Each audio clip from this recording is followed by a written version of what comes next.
નમસ્કાર મિત્રો, મારી સામે તમે જે જોઈ રહ્યા છો આ જેતપર પોલીસ ચોકી છે અને આ પોલીસ ચોકી ખાતે આજે મોટી સંખ્યામાં ખેડૂતો પહોંચ્યા છે. ખેડૂતો વિવિધ માંગણીઓ સાથે જેતપર પોલીસ ચોકી ખાતે પહોંચ્યા છે અને ખાસ કરીને વીજપોલના વળતરની જે લડત છે તે હવે આક્રમક અંદાજમાં જોવા મળી રહી છે.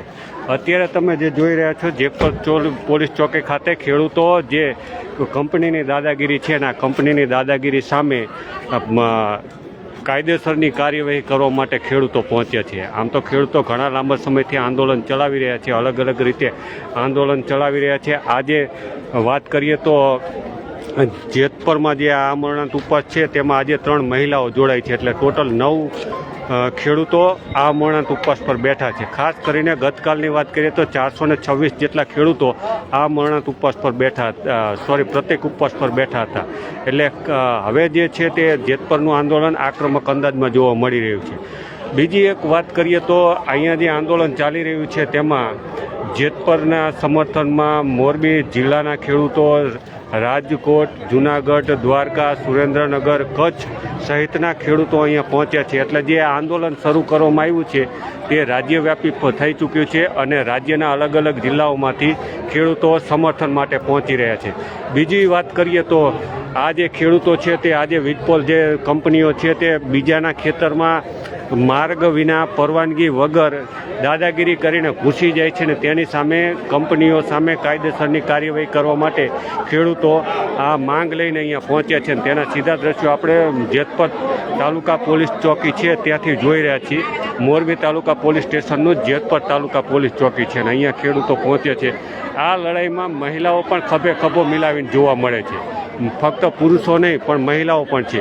એટલે જે પ્રકારે મેં કહ્યું કે લગભગ 3 મહિલા છે, આ 3 મહિલાઓમાં પણ 6 પુરુષો છે, એટલે ટોટલ 9 ખેડૂતો આજે આ આમરણાંત ઉપવાસ પર બેઠા છે. એટલે ખેડૂતોના સીધા દ્રશ્યો તમે જેતપર આઉટપોસ્ટ ખાતે એટલે કે જેતપર પોલીસ ચોકી છે ત્યાંથી જોઈ રહ્યા છો.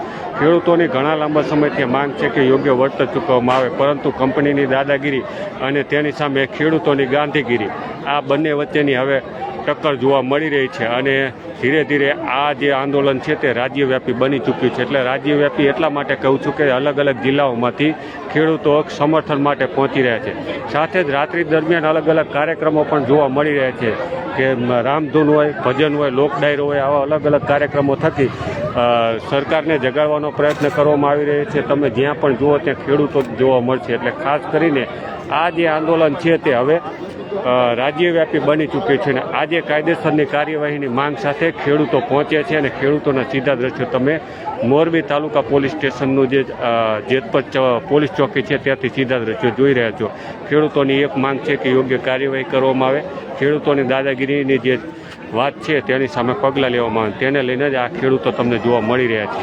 સાથે જ પોલીસ પણ તમને જોવા મળી રહી છે, જેને લઈ આ જેતપર તાલુકા પોલીસ ચોકી છે તેની જેતપરની જે આ પોલીસ ચોકી છે ત્યાં પોલીસ વાન પણ જોવા મળી છે. એટલે ખેડૂતો મક્કમ છે અને સામે જ હવે કંપની કેટલું વળતર ચૂકવે છે અને કેટલું ઝડપી ચૂકવે છે તેના ઉપર આંદોલનનો સમગ્ર મદાર છે.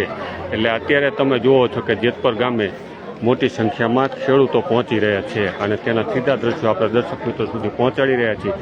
ફરી એક વખત કહે કે જેતપરનું જે આંદોલન છે તે રાજ્યવ્યાપી બની ચૂક્યું છે અને આજે 3જો દિવસ છે. આજે 9 ખેડૂતો આમરણાંત ઉપવાસ પર બેઠા છે, તેમાં 3 મહિલાઓ છે અને 6 પુરુષો છે.